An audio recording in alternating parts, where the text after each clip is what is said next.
is that if you hold people responsible for living their values perfectly, then the people who pay the highest price are the people whose values are the most restrictive.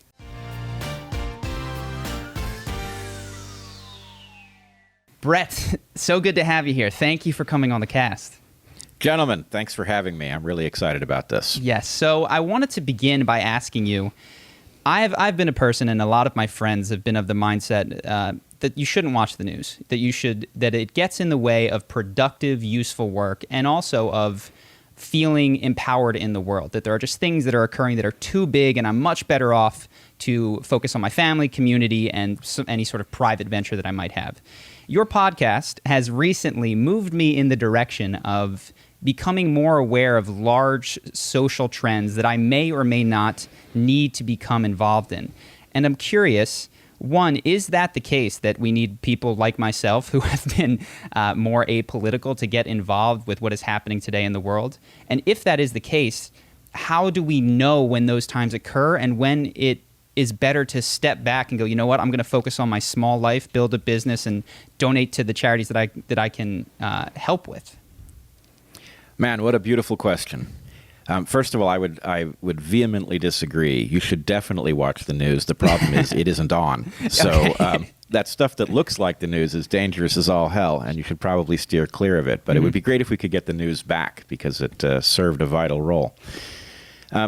As for whether or not people like yourself who have deliberately tuned out of these toxic channels need to step back in other places, I can tell you from watching a bit of your podcast that you're doing a marvelous job of threading that needle, and B, that yes, I think a lot of us are being brought back into the system in places we never expected to be, because it's an all hands on deck moment. And so finding a way to be part of the solution is something that I think many people are feeling called to, and you clearly are, and I wouldn't question it too much. Got it. So I live in a crowded area in Santa Monica, and if I walk down the street on any given day, there's going to be someone shouting about the end of the world, insisting that I repent for whatever sort of religious reason they have. If I go onto the internet, I can find fringe ideas of all kind, and similar to this idea, it seems to me the right mode of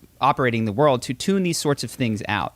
And so when I hear ideas like #ShutdownSTEM, the idea that we're going to cancel math or engineering, that hits me with the same amount of ridiculousness that the person with the sign on the promenade does. And so how can I and people like me sort of distinguish between fringe ideas, which necessarily need to be ignored when you're in such a loud world, and these fringe ideas which are very important to engage with because they might alter the shape of so many of our lives?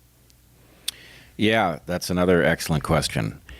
I would say you should draw a distinction between the content of what is being said, which is just as fringy and unlikely as you think, and the power that comes along with it, which is the thing that should be frightening all of us. So I'm now going to be one of those guys saying the end is nigh, but I am not at all concerned that we are going to start believing that 2 + 2 = 5, because we're not. I am concerned that the movement that is carving out the right to claim that 2 + 2 = 5 is gaining power at a rate that is almost impossible to imagine. And it is the power of that movement, not their claims, that has me deeply concerned.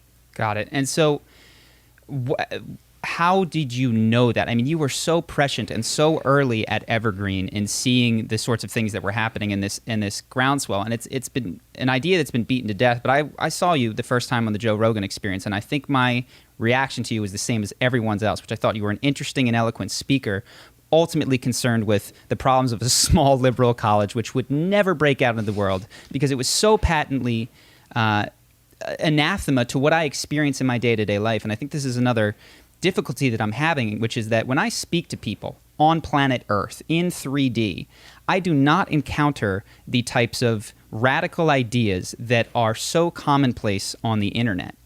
And I am very much struggling to find someone that I could speak to as a representative of some of these more radical ideas to convince me that these people do actually exist outside of internet trolls, and B, to humanize them for me so I can understand what it is that they're trying to accomplish. And then when I can't find them, I often just go, you know what? I overreacted. There was, this was just this one moment in time. The sun is shining. Everything is beautiful. And so I'm curious, and for my own personal decisions that I make in my own life, how can I accurately decide to stay involved with these larger movements that nonetheless do not seem to touch my life in any sort of day-to-day way? Well, there's a complex answer that I think we have to invoke here. One is your instinct that these people who espouse these incredible beliefs are almost non-existent is right. They are almost non-existent. But again, that doesn't mean that they are not driving a system in which many people are signing on. No doubt you have just with yourself held some kind of discussion about how you feel about the claim that Black Lives Matter. And I'm just going to guess that, like me, you feel like it shouldn't need to be said, but it does need to be said. And to the extent that what it really means is that Black lives are undervalued in the U.S., that's true. It's a problem that demands a solution, and the solution is overdue.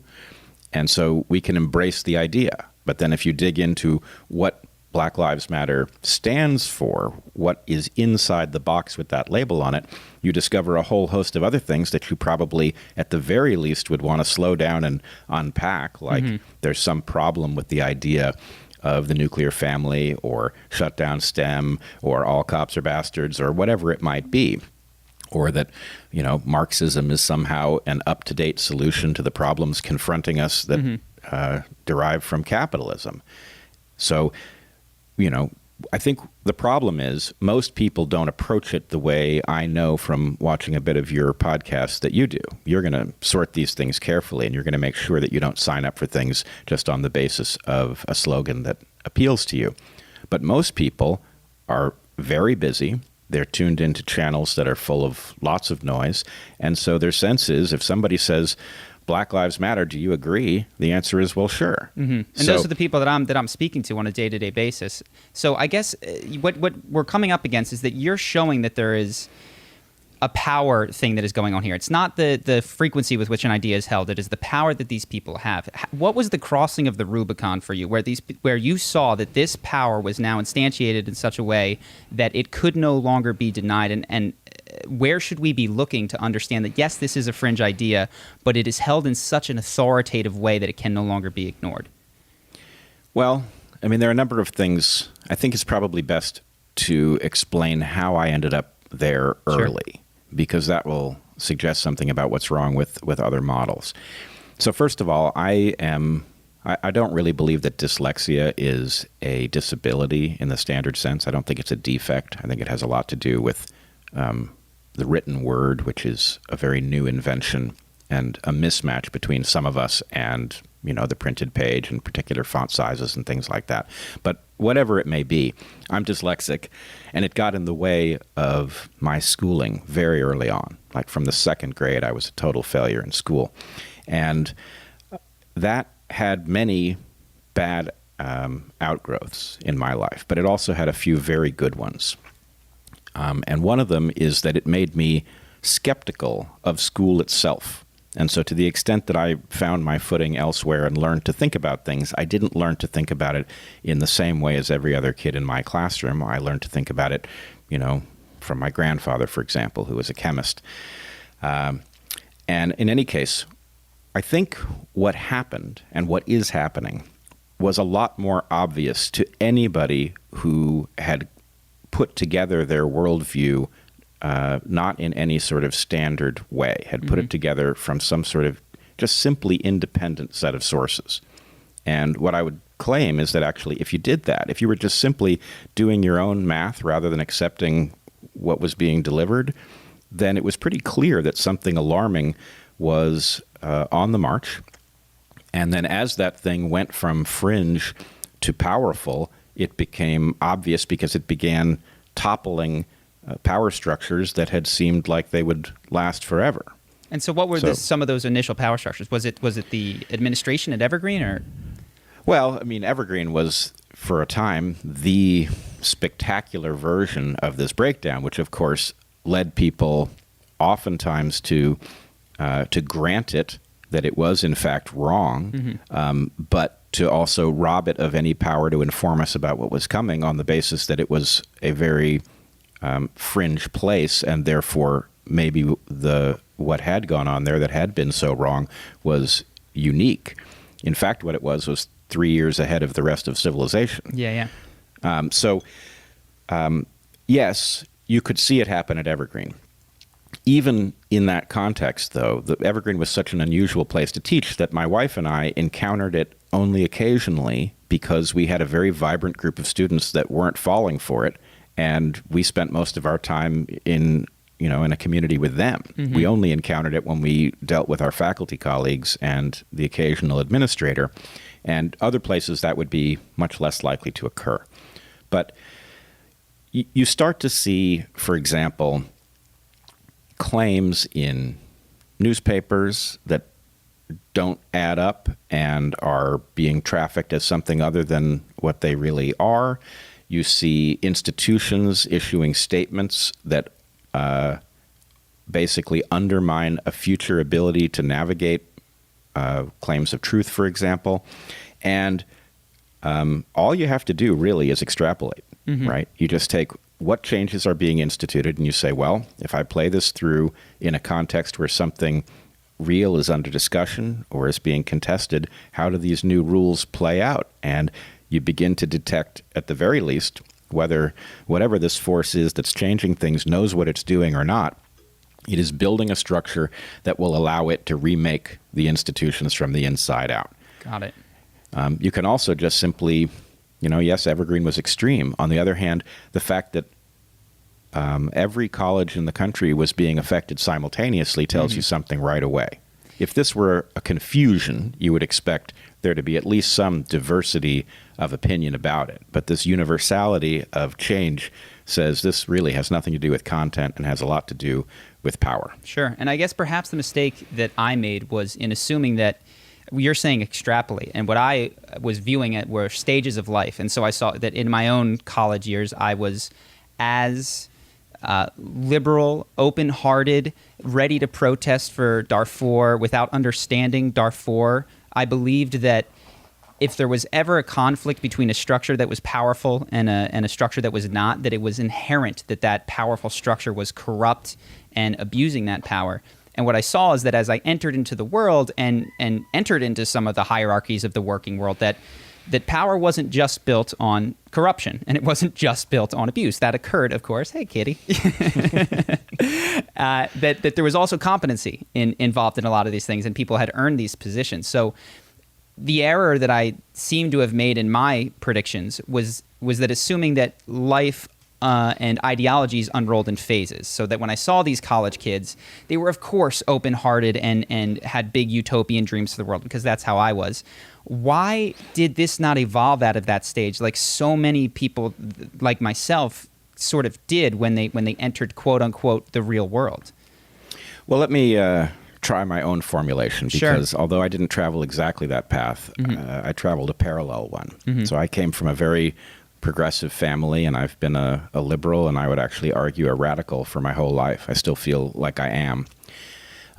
But I come from a tradition that used to be very vibrant, which was an intellectual left tradition. And that intellectual left tradition navigated these issues carefully. And it left me sensing that I do want change because I believe we could be doing much better. But I also fear change because I know that if you institute change, you're very likely to discover unintended consequences, and many of them can be frightening and outweigh any benefits you would actually produce. But, as an adult, I realized that the honorable thing, it's one thing to be a progressive because you believe change must happen. It's another thing to assume that that will always be the case. There comes a point at which you have achieved something so good that to change it in order to make it better is actually an error, right? You're not going to drive it to perfection. Utopia, as I've argued elsewhere, is the worst idea humans ever had. But what I find in left-leaning circles is a failure to understand that they are trying to build a world that would be so good that it would be a mistake to try to alter it. In other words, that you should be aiming ultimately for a world so good you become a conservative within it. Yeah. I'm not sure exactly what to do with the observation that many of the folks on the left at the moment are committed to change under any circumstance and at all costs. And frankly, if you ask them about it, they will tell you as much, which says that this is not a tradition proceeding from any kind of analysis. This is a ideological commitment to change, and that is by definition lethal. Mm-hmm. So what I see when I look at it from that perspective is that emotions seem to be the bedrock that underlies politics, such that when I encounter a person, for instance, who tends towards conspiracy theories, with a high degree of accuracy, I can predict that they had a difficult relationship with figures of authority in their childhood.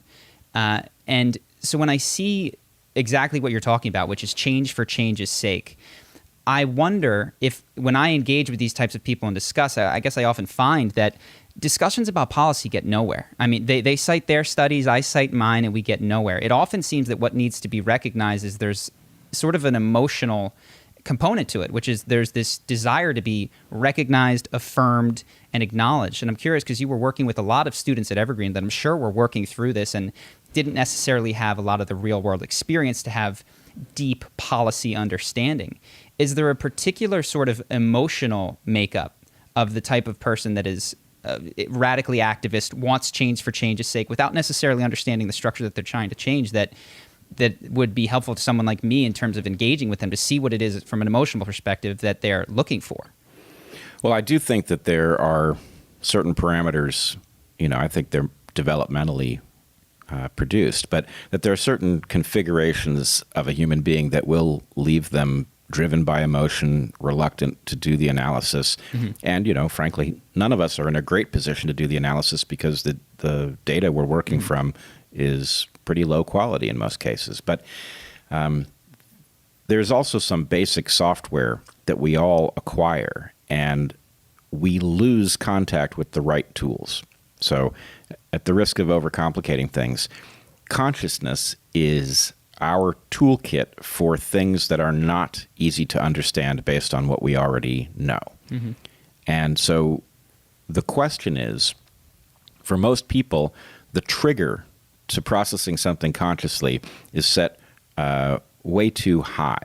In other words, you rarely are able to raise a question with somebody in such a way that they will actively say, well, let me think about why I believe what I believe and whether there might be an error in it. So what you're running into is a kind of subconscious reflexive reaction that's based on an intuition, right? And those intuition can be excellent if it's really well tutored, or it can be really low quality if the thing that built the intuition was not representative.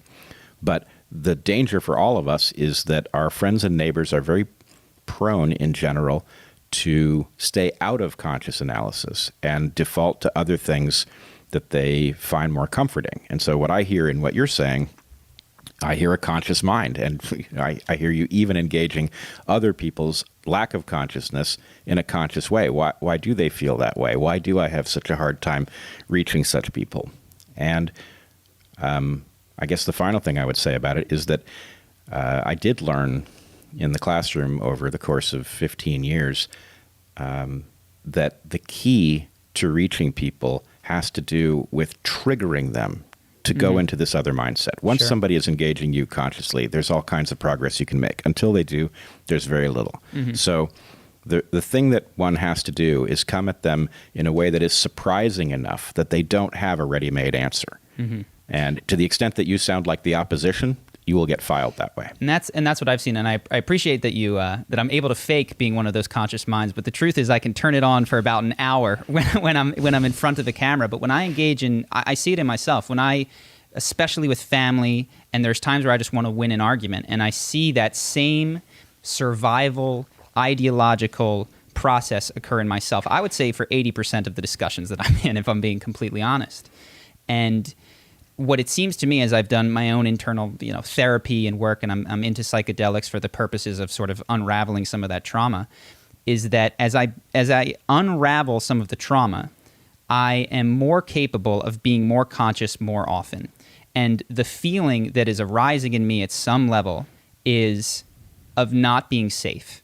And so when I'm in an environment where I lock down and I all of a sudden need to win the argument, it's because some part of me doesn't feel safe. Either I don't feel respected, I feel overlooked, or I need to assert some kind of power in order to regain control.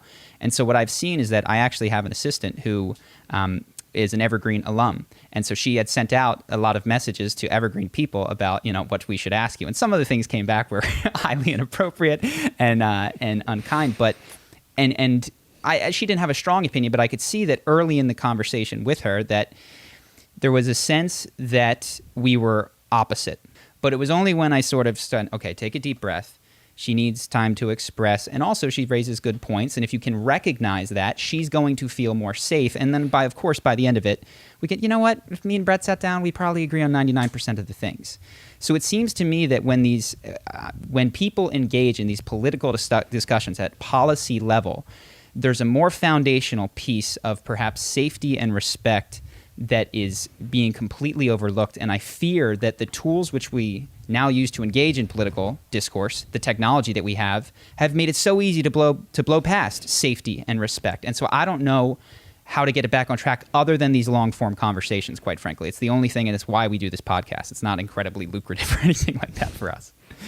Well, I agree, and I also find the podcast thing surprising and very hopeful. Mm-hmm. But, there's this piece of video, and believe me, I did not see the event coming, but this piece of video that brought me to public attention, where I'm confronted in the hallway by 50 students I'd never met, claiming that I was a racist, and I attempt to engage them because that's what I did. Mm-hmm. Confused college students were basically a hazard of my profession, and I was more than ready to talk with them. They were not more than ready to talk with me, interestingly. But in that piece of tape, I heard myself say something, and in real time, I couldn't believe that this is what I was choosing to say at that moment. But nonetheless, it's what came out of my mouth. And I said that I was interested in dialectic, not debate. And that the difference was, in a dialectic, the purpose was to use disagreement to figure out what's true rather than to win. Mm-hmm. This is exactly what you're looking for, mm-hmm. right? To the extent that you are in a conversation where the purpose is winning, there's very little point. You will maybe discover some loophole in what your interlocutor is saying or something like that, but you won't discover anything new. Whereas it sounds like in your conversation with your assistant, actually you went from a perception that you might be in very different places to an agreement that probably most of what was being debated wasn't actually at issue. Mm-hmm. And that's exactly what we need. We need it everywhere. My feeling is life is too short. I never want to be in another debate, like not even a single one, right? It's all dialectic from here on out if I can arrange it, mm-hmm. because if I'm wrong, I want to know how I'm wrong as quickly as I can possibly figure that out. I don't want to win. I want to lose, and I want to get past it and then start being right again. So one of the things that I've been contending with is this idea that, yes, if you want a dialectic, I always, as a philosophy major, assumed, okay, the way to dialectic is via logic. And what I am seeing as I encounter people is that a critical component is emotional quotient, is understanding people, is making them feel safe. And there are times at which, and I'll give you an example, one of the questions that my assistant really wanted me to ask you, if there was anything that you regretted about the Evergreen, how you conducted yourself. And I'm not saying that necessarily you ought to or you should, but it seems like those kinds of concessions, which are these emotional mea culpas of, you know what, you're right, I was a bit rude to you, open up the door for dialectic, and even if there's nothing that logically you did wrong. So I'm not saying that you ought to have anything that you regret in that situation. I am curious if you do, but that is something that I struggle with, which is, man, when to push forward logically and when to go, you know what, I've been a little bit too harsh with you. I've been a little bit unkind or a little bit rough, and I see you're making a really good point. You have good intentions. So I guess two questions there. One, is there anything that you wish you would handle differently in Evergreen, and then how do you handle the emotional component of the dialectic so that people do feel like they can achieve truth or aim at truth at least? Yeah. The first one of those is really difficult because I absolutely respect the intent of the question. And I wish I had a great answer for it. It'd be lovely to have something where I feel like, yeah, I really screwed that up. And by offering that, I can potentially go some of the distance to reaching people who haven't yet seen where I was coming from. The problem is that almost every interaction during the period in question was captured on videotape. And they've been poured over endlessly. And so at one level, is there anything I would like to do differently? Yeah, I would do almost everything somewhat differently because I now have the benefit of hindsight. But is there something that I feel like in the moment I really screwed up? Nope. I think there came a point when it became clear there was no way to save the college from itself. And we now know that to be the case because it has been 3.5 years since this happened. They never even fired the president who set this all in motion. That would have been the most obvious way to signal to the world that they understood that they had made errors, which they clearly did. But they have held to these bizarre and incorrect beliefs, and they've just doubled down repeatedly. So I don't think there was anything I could have done to alter what they would have done with the college. And so what that meant was the whole thing was unfolding in a college that was in the midst of a collapse. And, you know, there are several instances where I was confronted by students, again, students I didn't know, who did engage me. And I actually think it went pretty well. Yeah. I believe I saw recognition in people's eyes that they were actually realizing that the story they'd been fed about me was incorrect. But then they would go back to some group that I couldn't see, and they would lose whatever they had come to understand, right? There was this force that punished them for even considering the possibility that they didn't have it all right. In that situation, there isn't a whole heck of a lot you can do. And so what I ultimately did was I broke out of the framework. If the framework was inside of Evergreen, then they were going to snuff me out and they were going to stigmatize me and say that they had gotten rid of a bad professor who harbored racist beliefs or something like that. By breaking out of that framework, the story was different, and the story isn't perfect as the world understands it, but it's pretty accurate. It's interesting, right? Because her one of the big grievances that the people that she had asked said was the move to talk to Fox News was what upset them the most, because in that worldview, Fox News is the speaker box of of all that is bad, and maybe perhaps I'm exaggerating, but of course, I said I imagine that Bret had taken measures in the system that he was operating in order to discuss this as a quote unquote family or community, and that was met with some resistance. Well, what's more, I did absolutely everything I could to get this properly discussed internally, as you suggest. Then, when the protest came to my classroom and then quickly devolved into riots, I didn't go to Fox News. Fox News came to me. You know who didn't come to me? CNN. The New York Times didn't come to me. CBS didn't come to me. MSNBC didn't come to me. And so if I had chosen Fox News as the place to take this story out of the Evergreen context, that would be one thing. But I didn't choose it. What happened was the left-leaning press did not want to report the story because it went against their narrative. And the right-leaning press did want to report the story because it fit their narrative. That's not on me. Yeah. Right? I had to break this out of the context of Evergreen in order to get a fair hearing. And, you know, I've also been taken to task over the Tucker Carlson appearance because he misrepresented what had taken place. So the protesters chose to focus on Day of Absence, which was a protest that occurred annually at Evergreen and then was reversed in 2017. White people were asked not to come to campus. And in introducing me, Tucker Carlson said white people were forced not to come to campus, which was not true. I didn't say it. I did fail to correct him. I'm not 100% certain whether or not my sitting in the studio and hearing the intro, I actually was able to hear the part that needed correction. But let's say that I was. I failed to correct it. I then went back to Fox News a second time because I had heard so many people say that I had an obligation to correct that and that I had failed to do so. So I did another interview with Carlson, And I did correct it, and nobody has ever mentioned it. I have never once seen anybody say, at least Bret went back and fixed the error. And so, I don't want to stay on this. I want to start moving towards 2020, but it seems that one of the most difficult things that we're encountering is the sense that the person that you are in an argument or a debate with is a monster, and that the confirmation bias kicks in so strong, such that, he was on Fox News, that's enough to nail him to the cross. But okay, he did his best to correct the error. That's not enough to absolve him. And I engage in it. I guess before we get to Unity 2020, you've talked about rent seekers. You've talked about those who hoard opportunity. And while I definitely want to hear more about the rent seeking, one of my concerns when any class or group of people is sort of made to be the problem, I get nervous, because what I've often seen is that it is, the line between good and evil runs through every human heart. And if you can find rent-seeking behavior in that 1%, you can find it in yourself. You'll find nepotism in the lowest of low classes as well.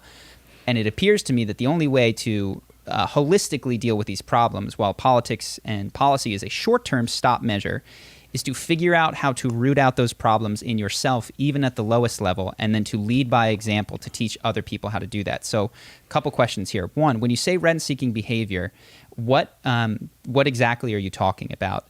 And then two, where might we find it in our own lives? Where could we undergo the difficult steps of rooting it out in our own lives? And then for me, I could have some moral authority to look at the private equity guys and say, hey, don't do that anymore. I've taken the hard steps to get it out of my life. I'm going to show you, or at least be an example of how you can do that. Oh, this is great, but it might take a little unpacking. Okay. So first of all, rent-seeking behavior is essentially, it is the derivation of revenue without productivity. In other words, if the iconic example, economists are not going to like this as the iconic example, but the iconic example might be warlords who have control over a road and extract a toll for passing by. Mm-hmm. They didn't build the road. What they're doing is just simply extracting revenue without adding anything. The problem, and first of all, I resonate with what you're saying about demonizing people. Mm-hmm. One of the reasons I've chosen to talk about rent-seeking as the problem is that it is not a group of people, right? Now, I do say rent-seekers, but it's a self-defined issue. If I've categorized somebody as rent-seeking, and it turns out that they're actually being productive in some way that I can't see, that's fine. I'm defining the problem as rent-seeking behavior, and the problem is therefore people who engage in rent-seeking, many of whom don't know they're doing it, though. And another thing I've said is that many people are wealthy as a result of productive behavior, but not all of their fortune is the result of that productive behavior. In other words, once you have wealth, that wealth often finds ways to seek rent, and therefore people tend to be hybrids, right? Mm-hmm. Now, the place I disagree with you is in the question of finding it in yourself to avoid this behavior. That may or may not be the right instinct, depending upon what sort of rent-seeking behavior we're talking about. So I would say it exists in anybody who has an investment portfolio. Your money is rent-seeking while you're sleeping. Mm-hmm. Can't help it. Can I ask a clarifying question here? Because sure. What I've set up with the power of the internet is a digital business that essentially makes money if I sleep. We sell access to a course to help people be more confident and charismatic. I've made that course. It exists, and we call it scale in the world of internet. But certainly, I am no longer having to put in value into that asset for it to generate rents for me. So does that qualify as rent-seeking behavior, given that my productivity could stop, but my income would not from that?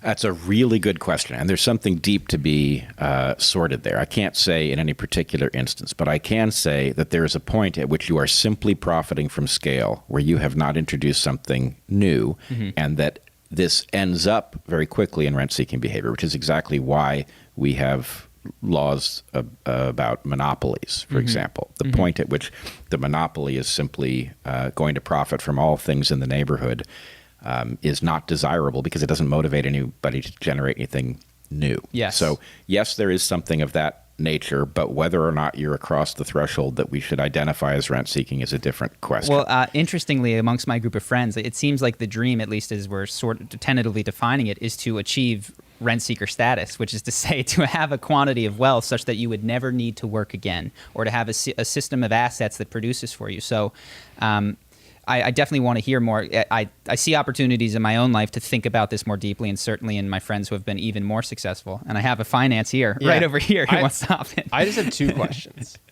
Is rent seeking always value destructive, or can you have rent seeking behavior that's good for the world? And so, for instance, if I in one day could create something where I distribute it to every person, and every person just takes a pill and it cures them of cancer, heart disease, whatever, but it took me one day of work, but I profit off it every day because every day the whole world sends me a penny in exchange for the pill. Am I rent seeking? And if so, is that bad, that in one day's work I cured the world's diseases? So this is a great question. In some sense, what you're asking, given that what we are really talking about is externalities, what you've got is a description of a positive externality that arises without the introduction of new value. Mm-hmm. And what I would say is the reason to identify rent-seeking is not inherently about negatives. What it is a recognition that people are capable of innovating things that are valuable for us, but they are disincentivized from doing so.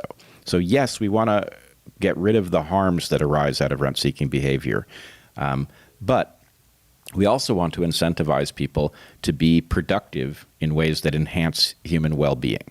And so this really comes down to a diminishing returns problem, where as you get wealthier, you have to do less and less to generate further wealth. That means that all sorts of people, especially people who have demonstrated the capacity to bring value into the world that made them wealthy, are disincentivized from producing new and valuable things, even as they are sometimes incentivized to produce things that are actually harmful. So what we would really like is to leverage the value of markets to drive people to bring as much value into humanity as they can with as little destruction. That's the ideal. Mm-hmm. And our system is very badly structured from the point of view of doing that, but it could be fixed, not perfectly, but it could be fixed so that, in general, rent-seeking behavior was not rewarded and productivity was rewarded. So and really, question about productivity. So this is one of the difficulties of I grew up on the internet, right? So strangely, one of the most productive things that I can do is make a video and then go to a beach, right? Because that video has a life far beyond the several days that I took to make it. And one of the least productive things I could do would be any sort of one-on-one continuous labor. And so I think, correct me if I'm wrong in saying that, sir, it seems like one area where we agree is that we want a system that incentivizes the production of value. And it doesn't necessarily need to be every day. Like if Ben said, if somebody can cure cancer in a day, like please do that. That can be your contribution to humanity. Such that perhaps it's not just that rent-seeking behavior is bad. It's that any system which places the economy and earning of rents and incomes above doing good in the world is the problem. But there are other rent-seeking behaviors which could coincide with appropriate behavior that we would love to see more of in the economy. Yeah, this is great. So I used to, I had a little lesson that I taught students in which my point was, you've been told work is good. Work is not good. Work is the opposite of good. 100%. Right? 100%. To the extent that you can bring something of value into the world with less work, please do so. So anyway, we're in 100% agreement. If you can produce value while sitting on a beach, great. That's awesome. We should all seek exactly such things. And hopefully, you're sitting on a beach, time isn't completely idle either. Hopefully it's, generative in some way. That would be, if all of the work we did didn't feel like work, but was nonetheless productive, that would be a very desirable state of affairs. I do want to go back to something with reference to your last question, because I think it is really the most salient point. It is not necessarily the case that you should seek the rent-seeking in your own behavior and stamp it out. And I know this is counterintuitive, but I did a TED Talk some years ago called The Personal Responsibility Vortex. And it was about the fact that if you decide that you should live your values, you are very likely to hobble yourself with respect to economic and political power such that your values are actually harmed in the process. Whereas if you accept that there is a certain compromise, that the products you buy may not be perfectly green, and although you want to see a sustainable world, if you shop for only sustainable products, you will have much less resource with which to, for example, send your kids to good schools, to persuade your political representatives to do good things. So the question really is one of opportunity cost. Mm-hmm. Given the effort you have to deploy, what is the way to spend that effort that realizes your values at scale in the most effective way possible? And it probably isn't living your values at home. Mm-hmm. That said, this is not licensed to be perfectly amoral in your personal life. You have to draw a line somewhere. There are things you won't do, even if they would be remunerative. And there are things you will do, even though you would prefer a world in which they didn't pay. Got it. So it's really that kind of question. Did you have to hop in with something? Yeah, my only question would be, I would think that most people would describe themselves that way, such that if everyone were evaluating themselves, everyone would say they were a good person. I think in the same way that Hitler would say he was a good person, doing good for the world. And so then there's another world where other people get to judge your behavior to decide if you're a rent seeker who's value destructive, or if you've compromised, but in the end of the day, you're creating value for the world. Like the CEO of Philip Morris, for instance, who donates a ton of money, but, selling cigarettes or something like that. But that also seems dangerous to externalize that to a jury that gets to decide whether you're living morally or not. And so I'm curious, when you allow people not to live by their values, but to compromise in a way that they think is best for themselves and the world, if that's not actually what everyone's already doing, that's leading to the results that we're potentially being critical of. Well, first of all, I think empirically speaking, everybody does not believe that they are doing good for the world. I think this is part of the mythology, and people believe it more than they should. But I think if you ask people, you'd get more candor, mm-hmm. especially if you ask them in an environment where they're free to be candid without it coming back to haunt them. Mm-hmm. Some anonymous environment. Interesting. But nonetheless, this is again going to be a diminishing returns problem, which is to say we must live by our values. Should you live by your values internal to your family? Yes, you should. Should you live by your values with respect to the products you buy? Almost certainly not perfectly, right? There's going to be some place, and it may be you're living 80% of your values, but you may, like I, believe that pesticides are extremely dangerous to the environment, and they are radically altering it in a way that is extremely destructive. But the cost of organic shampoo is potentially too high, and the added value to the world may be too low in that case. And to the extent that what you really want to do is challenge the use of pesticides, that is much more effectively done at the level of regulation, and it's also the right level to do it. Mm-hmm. So in some sense, the conversation that we are having ultimately argues for the reinvention of something that used to be called government. Yeah. Right? That in effect, government is the manifestation of the values that we agree on being instituted in a fair and equitable way rather than apportioned in some arbitrary way in which the best people pay the highest price. That's really the point about the personal responsibility vortex, is that if you hold people responsible for living their values perfectly, then the people who pay the highest price are the people whose values are the most restrictive. And that means that civilization evolves away from those values because the people who are least encumbered have the most power and influence. Interesting. And we don't want that world. Yeah, I think it's partially because I'm a philosophy major that my government has always been this Kantian ideal that acts in a way such that you could will that everyone would behave in this way. And so even though people won't all buy organic shampoo and put the pesticides out of business, and that's kind of been my model. So this is definitely something for me to think about. Obviously, I've not been perfect at living that model. I would never claim to be.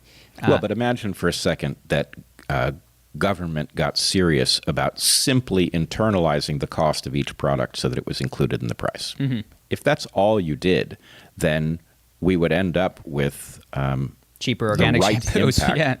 Yeah, we'd end up with green products. Mm-hmm. We would end up with pesticides that were less destructive and more effective, all of the things would be properly incentivized. Now, I'm not saying that that's an easy job to do or even plausible, but I am saying if that was the only intervention you could make, suddenly the market would start solving all of the problems that people on the right tend to think it already does.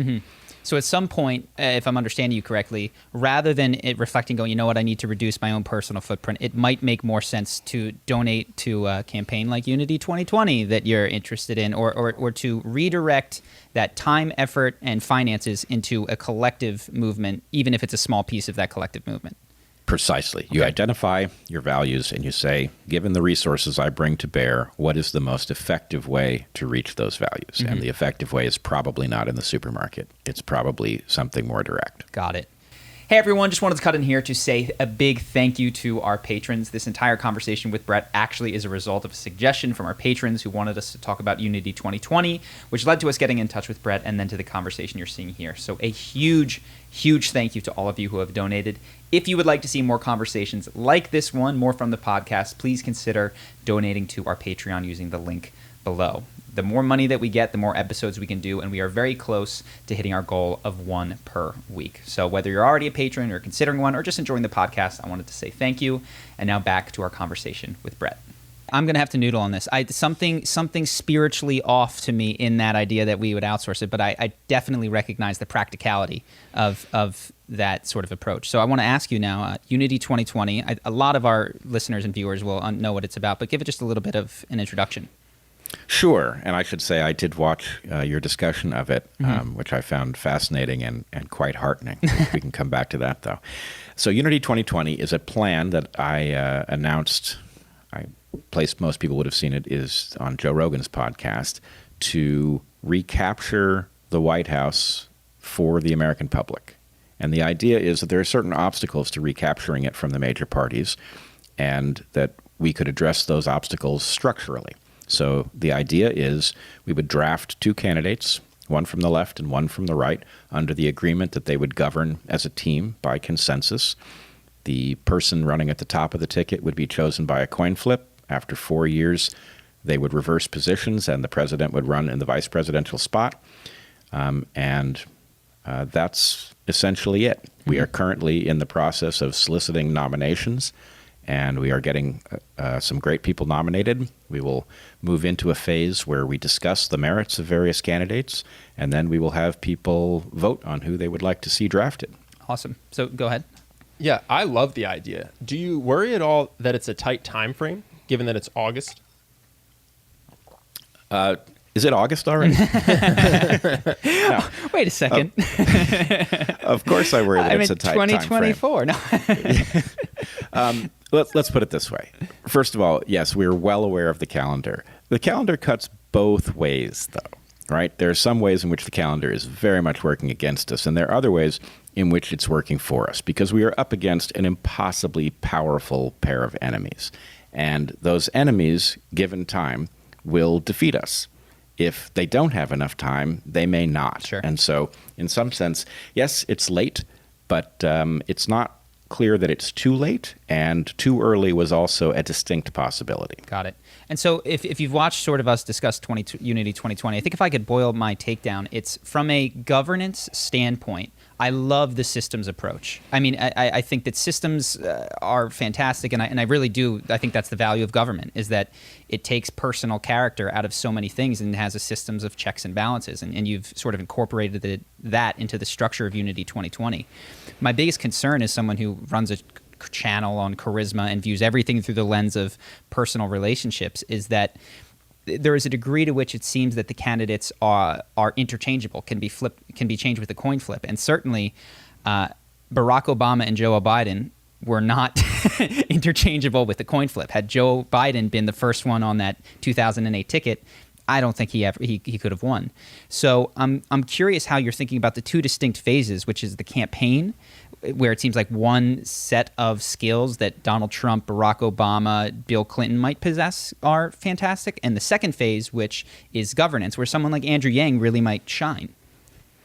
So first of all, I should say, when I deployed this, I gave a prototype ticket, and it was Admiral William McRaven and Andrew Yang.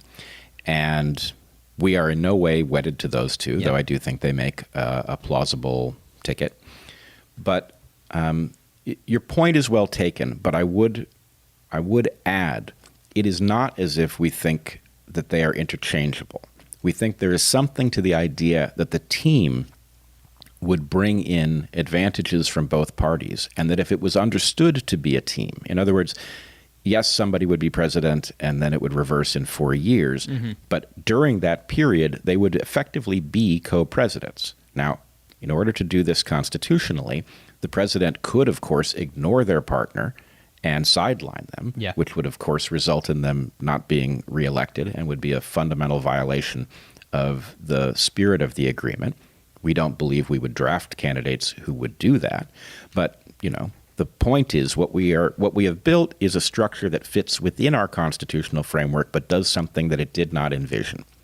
Now, as for the plausibility of certain candidates, I did hear your discussion, and first of all, I really appreciated the way you went through the discussion.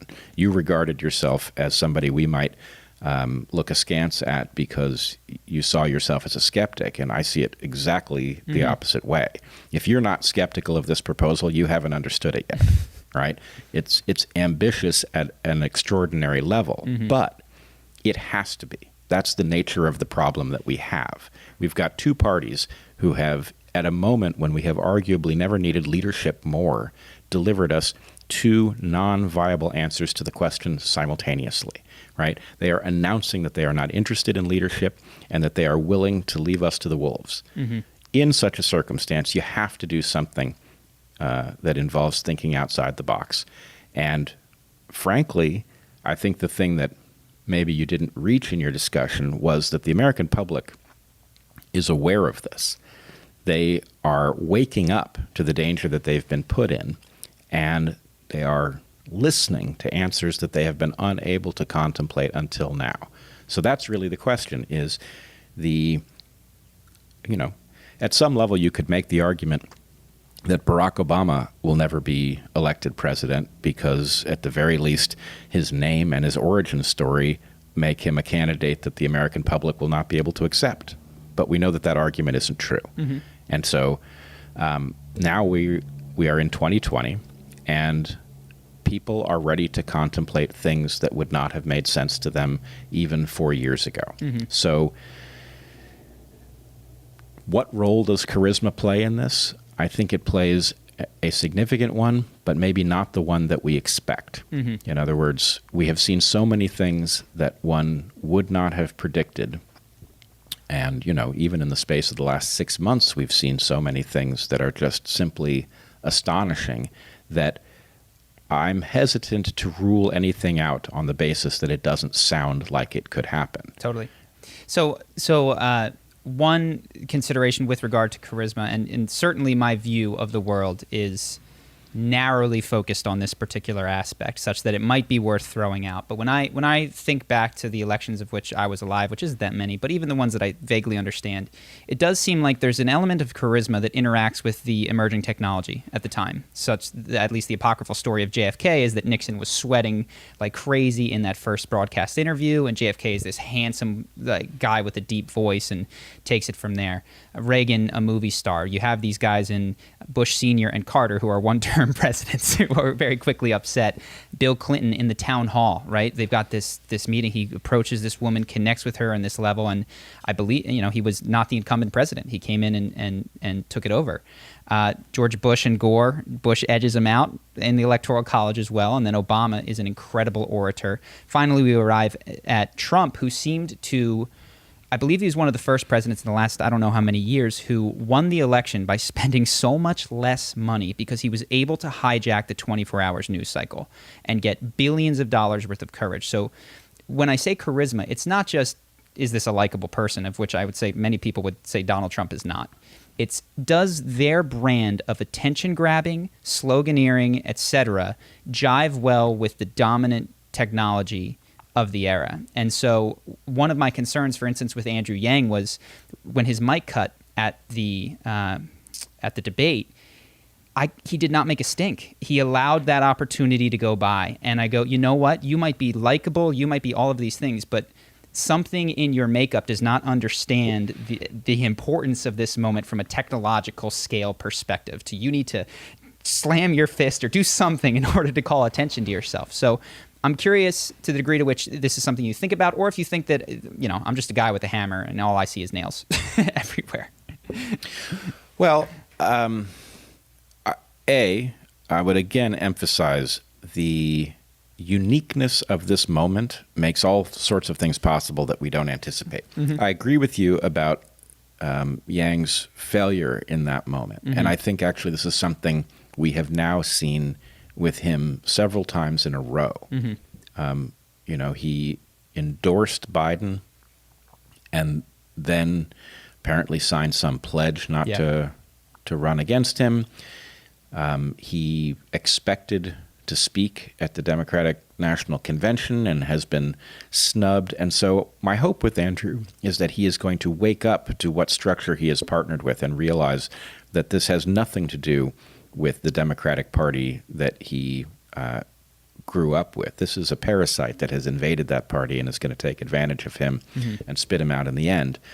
But he's nothing if not smart. Yeah. And the pattern is unmistakable. He will get it sooner or later. And he also doesn't lack for courage. So my guess is at the point he does recognize what this structure is, he will rebel against it because he's patriotic and that's the right thing to do. Mm-hmm. But I also think this is an argument in favor of something like the governance team structure that Unity 2020 has proposed, because in some sense, it's very difficult for any of us to navigate these things alone. The ability to figure out what one is supposed to do in such a circumstance, it's not simple.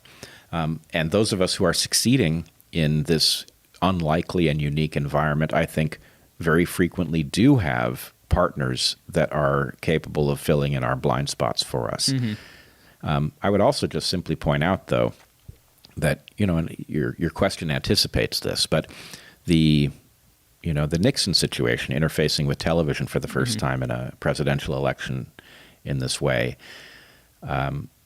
we are in a new phase. We are in a moment in which podcasts are competing. I wholeheartedly agree with this. And so the point is, how likely is Joe Rogan, right? Mm-hmm. He's very likely in retrospect. Mm-hmm. Going forward, it's hard to imagine that you could predict the degree to which he has earned a large audience and gained their trust and been able to navigate very difficult topics. He's able to be wrong in public and have his audience be understanding of it.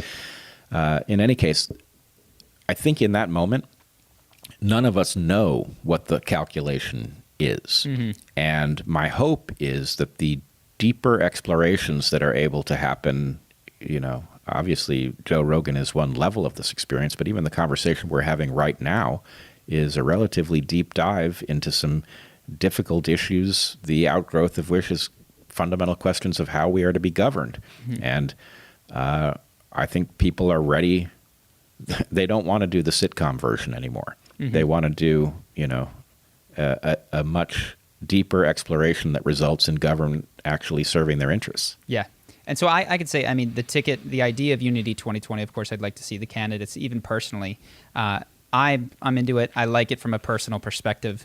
And all of this is meant in the vein of constructive, useful, helpful criticism. So what I guess I would just hope, it sounds like your understanding for me is that in addition to being a patriot and agreeing to this sort of system, I do think that a personality, at least in one of these candidates, that is capable of being the Joe Rogan to the podcast world or the Donald Trump to the 24-hour news cycle is a necessary component of winning 80 million votes. And I'm not saying that it couldn't be Andrew Yang or that Andrew couldn't adjust, but one of my disappointments in watching his campaign was, as we sort of mentioned, these opportunities sort of were there, and he was almost too soft-spoken, kind, and expected to be past the stick and to talk, right? And that is not how attention works in this world. So it seems like somebody needs to understand social media, the podcasting world, 24-hour news cycle. I mean, when I looked at Donald Trump in 2016, I saw a savant at that. And it seems like he's busy right now dealing with coronavirus, and his campaign has been awful as far as I'm concerned in terms of persuasion. But oh my goodness, was that somebody who understood sloganeering and name calling and mudslinging and how to control where eyes were. It was like watching Beethoven play piano at that point in 2016. I totally agree. I have said he's a political genius. My wife has used this exact language of him being a savant in this regard. And I think the fact is, you have to give him his due. Not only is there political genius there, but there was also his understanding that his party could be beaten. Right? Right he time. Demonstrated that one of the major parties actually was vulnerable. And so in any case, I think a recognition of what an important discovery that was is due. But to your point, I hope and will do my best to make sure that the nomination and vetting process doesn't only seek competent, courageous patriots, but also seeks people that inspire such that they are electable. But, I don't see Andrew Yang as outside of that realm at all. I think Andrew Yang has been constrained from the beginning by a sense that the Democratic Party is really a political party representing a large fraction of the American people rather than something pretending to do that job. And as soon as he wakes up to what role it has been playing and how it has been constraining him, I would expect to see a great deal more fire. Yeah. So, and I guess if he does run, which would be fantastic, the one piece of advice, if he ever watches this, is take the gloves off. To get from 1% or 3% polling up to the majority of the Electoral College taking you is going to require radical shifts in the way which he approaches attention seeking. And I hate to say that that's the case, but you got to get the eyes on you, and then you got to get a quick message out. And he's so thoughtful. I think it's weirdly we need someone he's shown on that Joe Rogan podcast, but I think struggles with those sound bites. Well, yeah, I think it's because we live in a bifurcated world, right? So we do have these podcasts, which are long form and let us dive deep, exactly like Bret had said. But we also have a bite-sized world where people are consuming these small moments where Trump says, win, win, win, win, win, we're win, gonna, win. we're gonna make America great again. We're gonna win. We're gonna build a wall. And you don't want me to be president because if I was, you'd be in jail. And each of those is like 12 seconds long. And some percentage of the population never knew his policy, never watched him for the full debate even, never consumed more than 3 minutes at a time. Probably the majority of and voters, fell in love with him. And so I think even if Andrew Yang's incredible at podcasts, if he's going to win the presidency, he also would need to become incredible in 15-second bursts that could be distributed via Twitter. And I don't like that, but I do think that's at least how 2016 was won. Well, I agree and disagree simultaneously. One thing that I strongly believe is that in the case of somebody like Andrew, one, he has to take the gloves off. But two, in order for him to take the gloves off, he needs to know that we have his back. Yeah. Right? He needs to know that he will be defended and not demonized for being direct. The other thing has to do with the question, and again, this goes back to your initial discussion of Unity 2020. I agree that it is important to be able to summarize these things succinctly, and that one danger is that this is a plan that appeals more to people who do want to spend hours unpacking it and analyzing it rather than people who want to just viscerally resonate with things. But at some level, I think we have to level with each other. And we have to say, look, we've got a difficult problem, which is that the parties using that slogan mechanism have steered us into incredible danger. And we all know it. And we all know the system is rigged against average people. And election cycle after election cycle, somebody promises us they're going to fix the problem, and they never do. And so if the thing that stood in our way, that made it impossible to fix the system so that it worked for people, was that it was going to require a bit more analysis than that, then somehow we have to get ourselves there, which doesn't mean that everybody needs to be in on the analysis, right? They have to be welcome in the analysis. But at some level, we've got children running the nation. We need to have the adults back. And whatever that takes, my feeling is we have to figure out how to do it. Yeah. So I guess, and I don't want to stay on this too long. I guess when we say we have children running the nation, my view is we have children comprising the nation as well. And I think we've gotten the government. I mean, and you can argue that Hillary won the popular vote, but I do believe that there's a degree of top-down control of, okay, we're going to get these dynasties of Bushes and Clintons and people who have operated into business, but there's also a ratification process that is occurring from the bottom up. And I think that we do have leaders that broadly match the average consciousness of the society. And so there's always this tension, which is what you're talking about pushing that consciousness forward from the top down and putting someone like Andrew Yang, who can talk comfortably for hours on end and has sophisticated opinions on policy, in front of a populace who isn't quite there yet but could be. And so I absolutely I'm into, and I applaud the push for that. And the only amendment that I'm making is there needs to be, I think, an explain it like I'm five version of some of this, because I do think that the level of consciousness of the quote unquote average voter is reflected in the the governors that we have in this nation. Well, don't leap too quickly. I remember the 3-camera sitcom era. Yeah. Where that was supposed to be the extent of the ability of Americans to pay attention to something on television. And, back in those days, I used to say, it's not the box, it's the business model. It's the business model that has us watching 3-camera sitcoms. And that turned out to be true. We now know that audiences that were once forced into 3-camera sitcoms are now watching really elaborate series over many years with tremendous depth. And so really the point was they were that all along. They just didn't have it as an option. This is Noam Chomsky. He always, I remember he's talking about, you say that people don't want public transportation, that they don't vote for it with their dollars, but that's not an option that's been presented to them. And it reminds me very much of what you're saying now. Yeah, it's exactly that. And, the unlikely success of multi-hour podcasts that do deep analysis is proof of this. It's not to say it's everybody, but it is to say it's a lot of people. And one thing that I must say, we did polling on our almost 2,000 volunteers as they came through the door of Unity 2020. And I expected and hoped that they would be evenly divided between would-be Trump and would-be Biden voters, and they were, with actually a slight bias towards would-be Trump voters. So it's drawing more from Trump than Biden supporters, which is interesting. But the thing I did not anticipate was that something like 25% of the people who are on board enough with Unity 2020 to be spending their time volunteering are actually people who weren't planning to vote at all. And so we have a large number of people who we don't think of, who I think we may leap to the conclusion that they are so tuned out that they're just unreachable. And that's in me. Fact, I've been a non-voter, and it's not because I wouldn't. It's because I've been completely uninspired. Well, that's perfect then, because you're obviously somebody who's deeply engaged, at least in how the world functions, and certainly willing to think about it, and to take some risk doing it in public.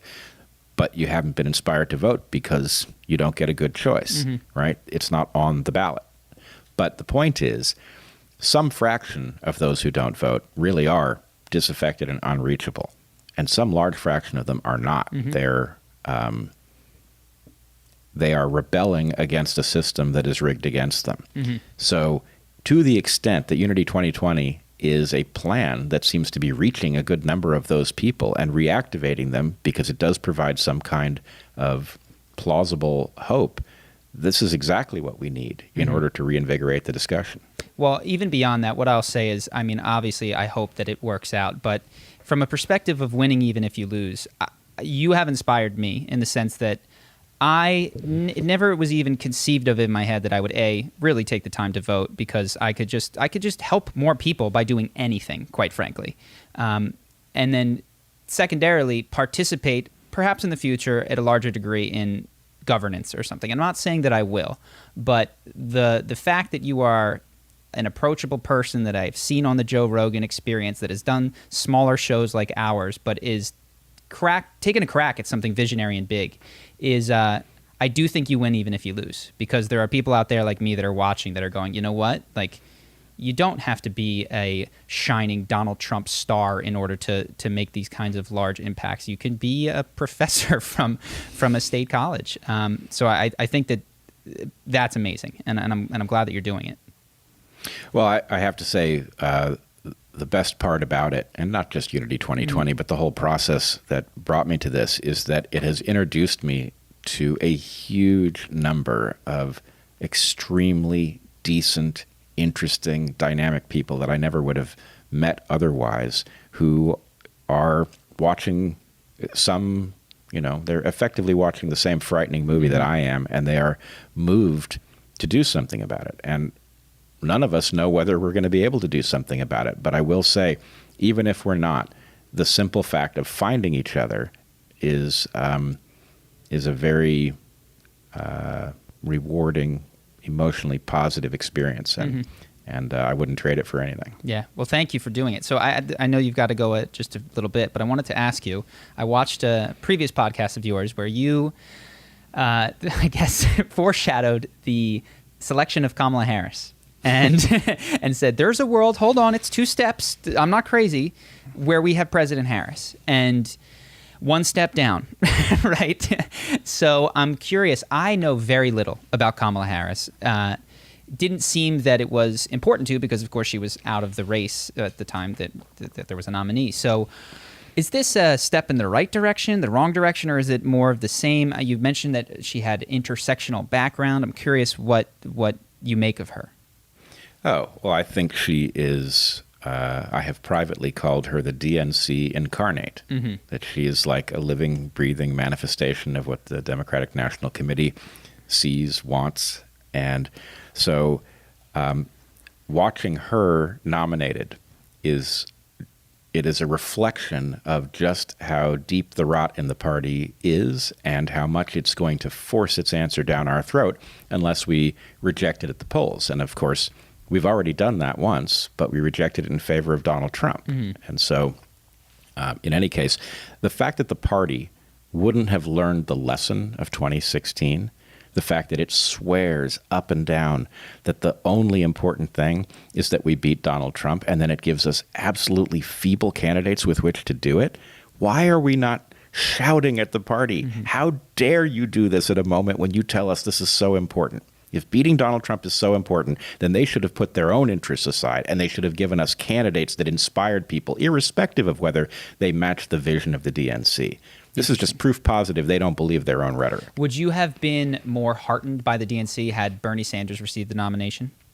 Oh, that was never going to happen. Okay. That was never going to happen, because the thing about Bernie Sanders and Andrew Yang and Tulsi Gabbard is that they are actually interested in meaningful change. And so the point was, the DNC exists to prevent meaningful change. And it wasn't going to put any of those people on the ticket, because especially in light of Joe Biden's obvious decrepitude, the person they put on the ticket in the second position is very likely to end up as president. So the DNC in 2016, it was clear that they feared Sanders more than Trump. And I would say the same thing governs their thinking to this day. Got it.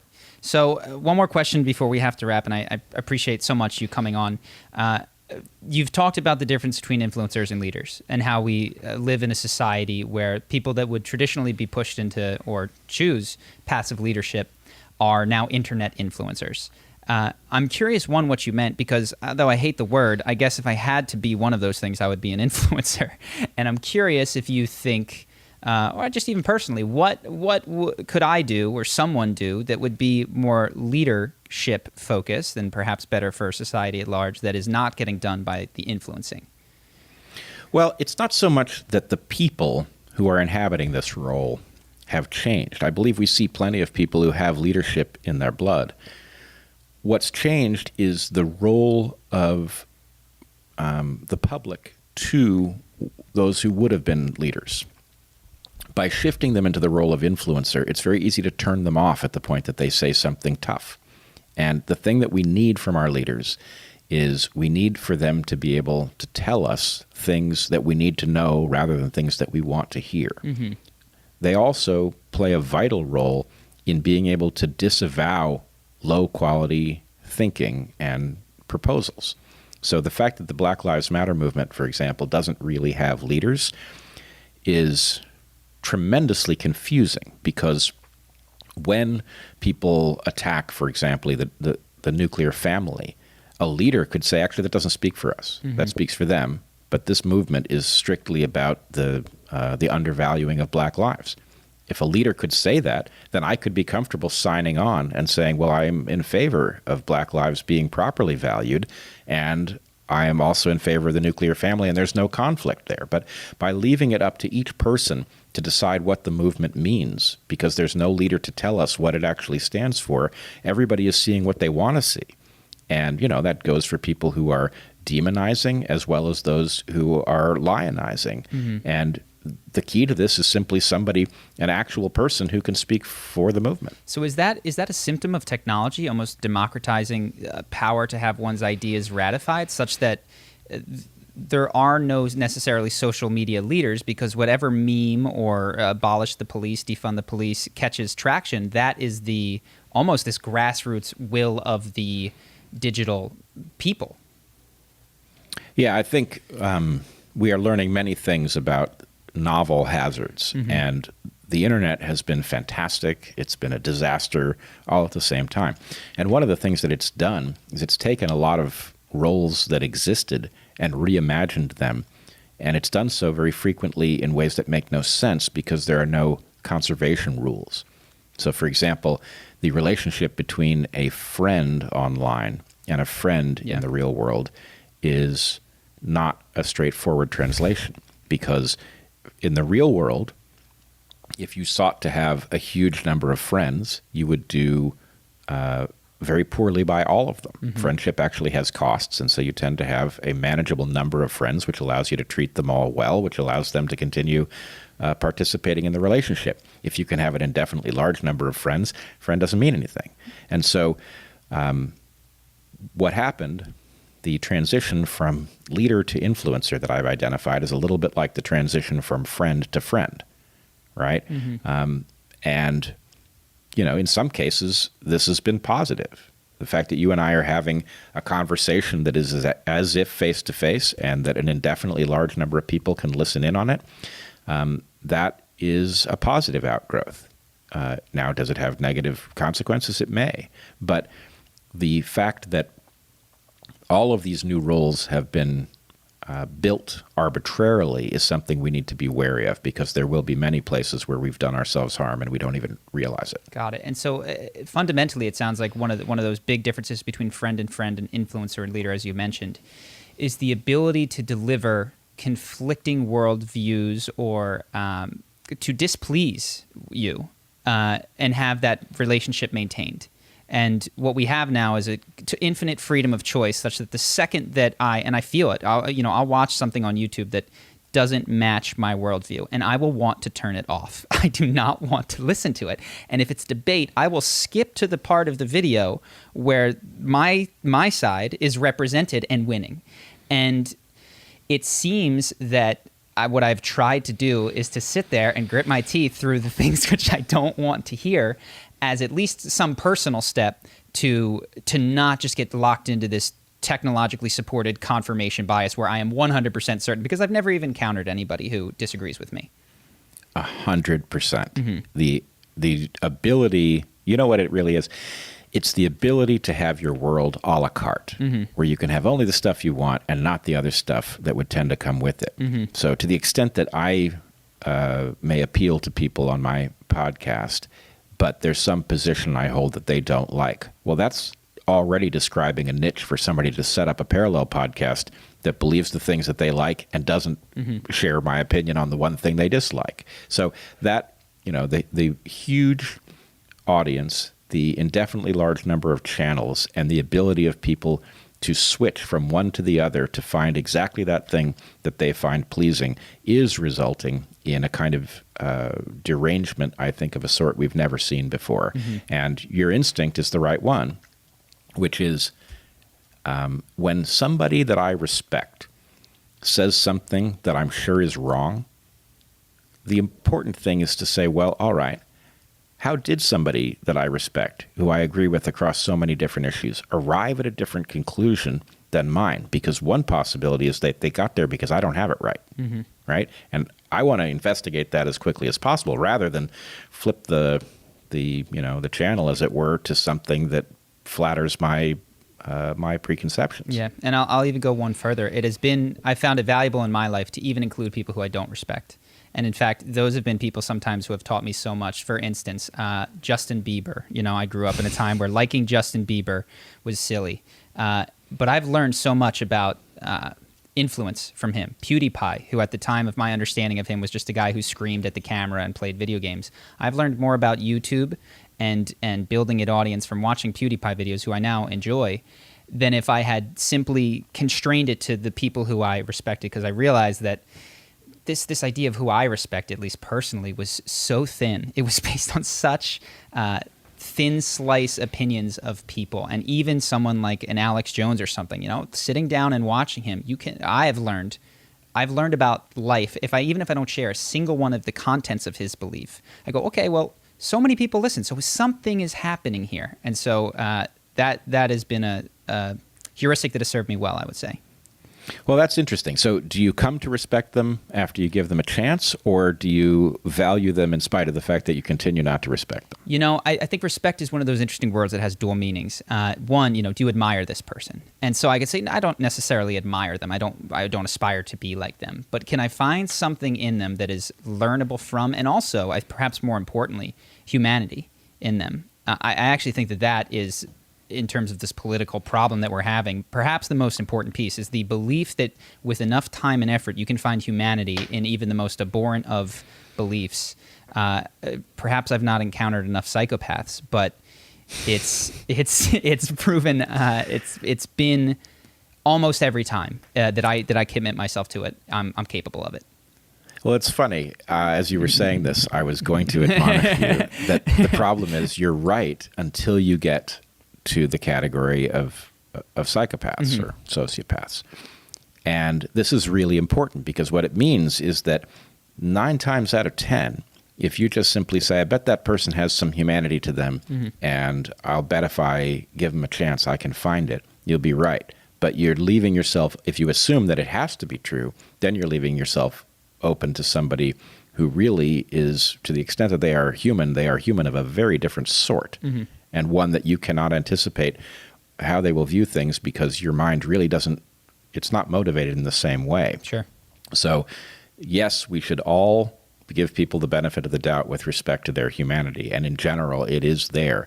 But wow, should you be ready to protect yourself when you find the occasional person who is of a very differently motivated type. Absolutely. And so the last thing, because I've said this now 3 times, last thing, one thing, I've absolutely had a fantastic time talking to you. And one thing that I'm going to try to do on our podcast that I would love to see you do as well is, my gosh, if we could find one of the founders of Black Lives Matter and get them to sit down in an hour-and-a-half conversation with you and talk, I would love to see that. I don't know that it can happen, but unfortunately, it seems that it's so easy to get 2 people who agree with one another. I've seen interviews with the founders of Black Lives Matter, but they're always with someone who agrees with their approach, and that they say that they're trained in Marxist ideology, and that goes through without a question. And what I am trying to create on our podcast, we've had a handful of disagreements, but largely are in agreement, is a space where people with wildly differing beliefs can sit down and have a conversation. Now, I am dead set against this movement based on the fact that it's advocating for things that I believe will lead the nation into a terrible disaster. But it doesn't mean that, as we've started, obviously the idea that Black lives are undervalued in the U.S. is true, has been true since the inception, and demands that it's a problem that demands it be addressed. So there's a lot of basis to have that conversation. It is hard to arrange. I did see it once. There's a very good podcast by my friend John Wood Jr., who had Bob Woodson and Duke Newsom on together, and they had a very interesting, quite confrontational discussion about the nature of Black Lives Matter, and I would recommend people look it up. It's probably on braverangels.org. Cool. I'll check that out. Yeah, I'm definitely interested. I'll wrap there. Ben, anything that you wanted to say before we rock? No. Bret, thank you so much for coming on with us. It's been a treat. You're someone that I've been watching at this point for 2 or 3 years, and I appreciated you on Joe Rogan. I appreciated you brokering that discussion between Sam Harris and Jordan Peterson, which was exactly the type of conversation about disagreements that I would like to see. And I hope you keep doing it. And good luck with Unity 2020. Great. This has been a real pleasure. I appreciate it. I would just ask people, come find us at articlesofunity.org. You can find our other outgrowths from there. You can join us on one of our campfires, which are live discussions that we hold with interesting people. And you can find Heather and me on the Dark Horse podcast. Is there any petition or thing that you would like people to sign regarding Unity 2020 at this point? Well, I think the most important thing is that they come to the website, maybe sign up for our Twitter handle, follow Articles of Unity, at Articles of Unity on Twitter, and then join us for our events, feed questions to us that we can ask our guests, just participate, because really that's the core of this thing. At this point, it is absolutely grassroots. If you have spare time, you can join our army of marvelously patriotic volunteers, and I'm telling you, it is the most amazing group of people. It's worth it all on its own. Mm-hmm. Check out the Dark Horse podcast, guys. I'm a big watcher, and you'll see where I crib a lot of my ideas from. So, all right, Bret, thank you so much for coming on. Cool. Thanks for having me. Take care.